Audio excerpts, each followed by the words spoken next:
بسم اللہ الرحمن الرحیم۔ السلام علیکم ناظرین، امید ہے آپ سب لوگ خیریت سے ہوں گے۔ آج دو انتہائی اہم کیسز کی سپریم کورٹ کے اندر سماعت ہوئی ہے اور اس حوالے سے بڑی ہی دلچسپ معلومات سامنے آئی ہیں۔ یہ بات تو آپ کو پتہ چل چکی ہوگی کہ سائفر کیس کے اندر عمران خان اور شاہ محمود قریشی کو بری کر دیا گیا ہے۔ اسی حوالے سے ابھی عمران خان کا رد عمل بھی آیا ہے۔ ایک ٹیم جو ہے نیب ترامیم کے حوالے سے جیل میں عمران خان کو ملنے گئی اور انہوں نے ان کو بتایا کہ جناب آپ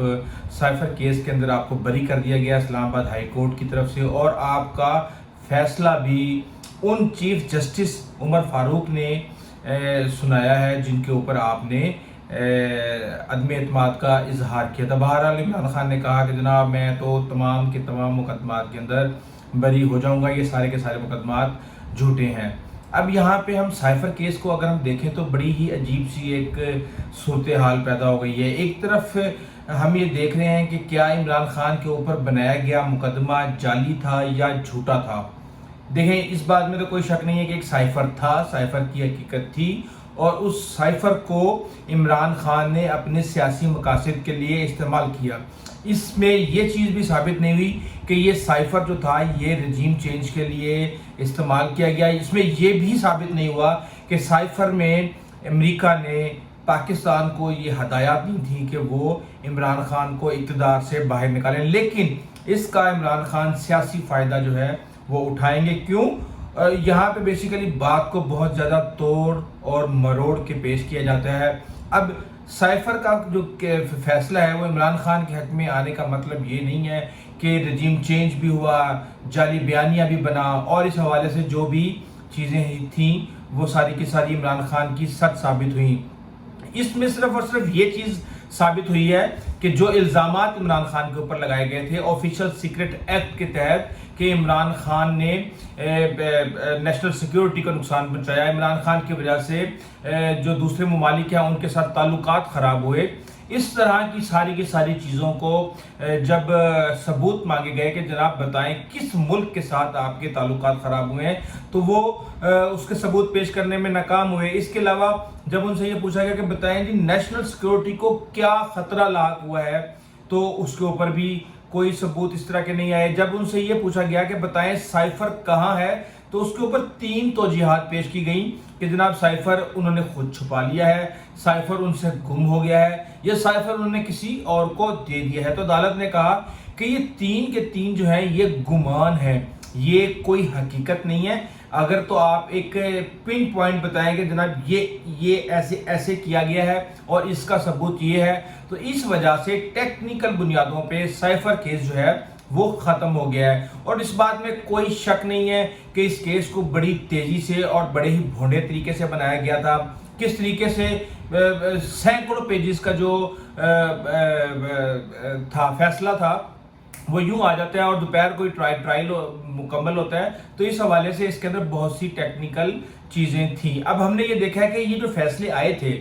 جب یہ فیصلے عمران خان کے خلاف آئے تھے تو اس وقت عمران خان کو الیکشنز کے اندر سیاسی ہمدردی ملی، اور آج جب یہ فیصلے آ رہے ہیں تو یہ پرماننٹلی ایک طرح سے ہم دیکھ رہے ہیں کہ عمران خان اس کو اپنے آگے بیانیے کے اندر استعمال کرے گا کہ دیکھا میں نے کہا تھا نا سائفر، اور وہ سائفر کی حقیقت کو عدالت نے بھی مان لیا۔ تو بہرحال اس کا اب دیکھتے ہیں آنے والے دنوں میں کیا ہوگا، لیکن مسئلہ یہ ہے کہ اب کیا جو ہمارا آفیشل سیکرٹ ایکٹ ہے اس کی کیا وہ ردی کی ٹوکری میں چلا گیا ہے؟ آئندہ کب کوئی بھی حکمران اگر اس طریقے سے آفیشل ڈاکومنٹس کو اپنے مقاصد کے لیے استعمال کرے گا تو کیا اس کے خلاف بھی اسی طریقے سے عدالت اس کو ریلیف دے گی؟ بہرحال یہ بہت سے ایسے سوالات ہیں جو کہ سائفر کیس کے اندر اٹھ گئے ہیں۔ اب دیکھتے ہیں کہ اس حوالے سے جو سزا معطل ہوئی ہے، اس میں بیسیکلی ایک دفعہ یہ کہا گیا کہ سزا معطل ہوئی ہے، دوسرے میں یہ کہا گیا کہ سزا کو کالعدم کر دیا گیا، اور تیسرے میں یہ بھی بات سامنے آئی کہ عمران خان کو اس کیس کے اندر بری کر دیا گیا۔ تو اب اس کی ظاہر سی بات ہے اپیل ہوگی، اس فیصلے کے خلاف اپیل جائے گی سپریم کورٹ کے اندر، اور دوبارہ یہ سپریم کورٹ کے اندر بھی جلد زیر بحث آئے گا۔ دیکھتے ہیں کہ اس کے اوپر اپیل ہوتی ہے یا نہیں ہوتی۔ لیکن دوسرا طرف ہم یہ دیکھ رہے ہیں کہ مخصوص نشستوں کے کیس کے اوپر سپریم کورٹ کے اندر ایک سماعت ہوئی ہے، فل کورٹ سماعت ہوئی ہے، 13 رکنی بینچ تھا ایک جسٹس مسرت ہلالی بیماری کی وجہ سے اس میں پارٹیسپیٹ نہیں کر پائی تھی، اس کے علاوہ تمام لوگ اس میں تھے۔ اس میں ہم یہ دیکھ رہے تھے کہ کس طریقے سے آرگومنٹس آ رہے تھے، کس طریقے سے جسٹس اطہر من اللہ نے اپنا پوائنٹ آف ویو رکھا، اور یہ کہا گیا کہ کس طریقے سے ایک طرف الیکشن کمیشن یہ اجازت دے رہا ہے کہ 3 دن کے اندر اندر تمام آزاد امیدوار کسی بھی سیاسی پارلیمانی جماعت کا حصہ بن جائے، اور وہ جب پارلیمانی جماعت کا حصہ بن رہے تھے تو اس وقت ان کو نہیں روکا گیا، لیکن جب وہ حصہ بن گئے اور اس کے لیے اس پارلیمانی جماعت نے نشستیں اپنی مانگنے کی کوشش کی یا کلیم کی، تو کہا گیا کہ یہ تو پارلیمانی جماعت ہی نہیں ہے، اس میں تو کوئی بھی ایک بھی شخص جو ہے وہ الیکشن نہیں لڑا اور کوئی بھی الیکشن لڑ کے نہیں آیا۔ اسی طریقے سے جو دیگر جسٹسز تھے انہوں نے بھی اس کے اوپر، جو جمال مندوخیل نے تو ایک سٹیپ ذرا آگے ہی چلے گئے، اور انہوں نے جو انتخابی نشان لیا گیا تھا تحریک انصاف سے، اس کے اوپر بھی پوائنٹ اٹھا دیا کہ اس کو اٹھا دینے سے کون سی جمہوریت کی خدمت ہوئی ہے، یا کس طریقے سے کیا آپ یہ نشان لینے کے بعد اس حکومت کو جماعت کو ختم کرنے میں کامیاب ہو گئے یا نہیں ہو گئے۔ اس کے ساتھ ہم یہ دیکھ رہے ہیں کہ دیگر جسٹس صاحبان، خاص طور پہ منیب اختر کے ساتھ تو چیف جسٹس کا ایک طرح سے بڑی تلخ کلامی بھی ہوئی، اور انہوں نے یہ کہا کہ میں جب ایک عدالت میں گیا تو میں نے جج صاحب کے تیور دیکھے، تو میں نے ان کو یہ کہا کہ جناب آپ کا میں یہ کیس چھوڑتا ہوں، آپ تو مجھے اس معاملے کے اندر ذرا پہلے ہی ایسے لگتا ہے کہ آپ نے فیصلہ کیا ہوا ہے۔ تو بیسیکلی پہلے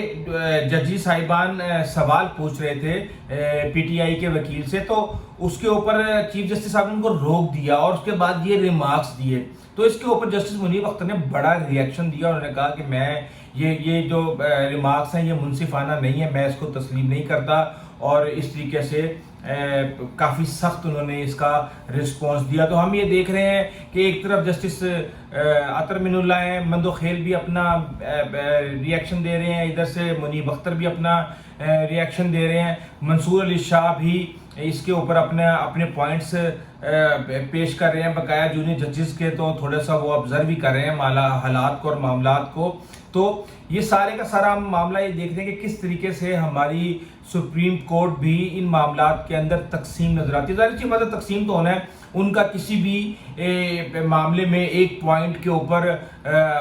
ہونا کوئی ضروری نہیں ہے، نہ ہی یہ آئین اور قانون کی بالادستی کے لیے ضروری ہے۔ ظاہر سی بات ہے جب تمام ججز تمام اسپیکٹس کو دیکھیں گے تو تب ہی انصاف ہو پائے گا۔ تو اس حوالے سے ہمیں دیکھ رہے ہیں کہ کل پھر اس کی سماعت ہے، اور یہ کیس جلد اس کا فیصلہ بھی آنے والا ہے، اور اگر یہ فیصلہ آ جاتا ہے تو تقریباً 77 سیٹس جو ہیں وہ تحریک انصاف کو، اگر تحریک انصاف کے حق میں یہ فیصلہ آتا ہے تو 77 سیٹس جو ہیں وہ تحریک انصاف کو مل جائیں گی، جس کے بعد 23 جو ہیں وہ وفاق کے اندر ملیں گی، 27 جو ہیں پنجاب کے اندر ملیں گی، 2 سندھ میں ملیں گی، اور جو بقیہ سیٹ ہے وہ KPK کے اندر ملیں گی۔ تو اس طریقے سے یہ معاملات ہم دیکھ رہے ہیں کہ عمران خان کو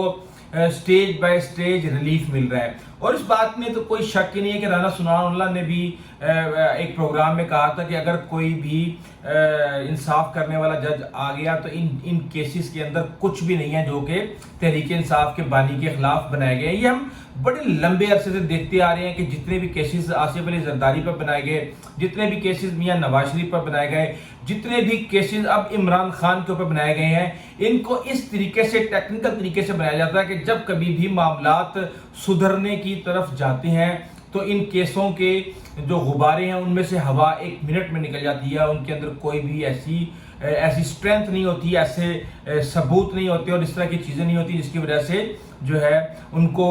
سسٹین کیا جا سکے۔ توشہ خانہ کے اوپر ہم دیکھ رہے ہیں توشہ خانہ فارغ ہو چکا ہے، ایک اور توشہ خانہ بنانے کی کوشش کی جا رہی ہے۔ القادر ٹرسٹ ایک ایسا ہے جس کے اوپر ابھی ٹرائل چل رہا ہے اور چیزیں جو ہیں اس کے اوپر تیار کی جا رہی ہیں۔ سائفر کیس فارغ ہو گیا ہے، عدت کا دوبارہ ٹرائل ہو چکا ہے۔ تو جو خبریں آ رہی ہیں وہ یہ آ رہی ہیں کہ ابھی تک عمران خان کے لیے کوئی ریلیف نہیں ہے، اس کو اسی طریقے سے کیسز کے اندر الجھا کے جیل میں رکھا جائے گا، اور ابھی یہ عرصہ کافی یعنی کہ آپ یہ سکتے ہیں مہینوں نہیں، یہ سال پہ بھی محیط ہو سکتا ہے۔ جہاں تک شاہ محمود قریشی کی بات ہے تو شاہ محمود قریشی کے اوپر بھی 25 مئی کو 9 مئی کے حوالے سے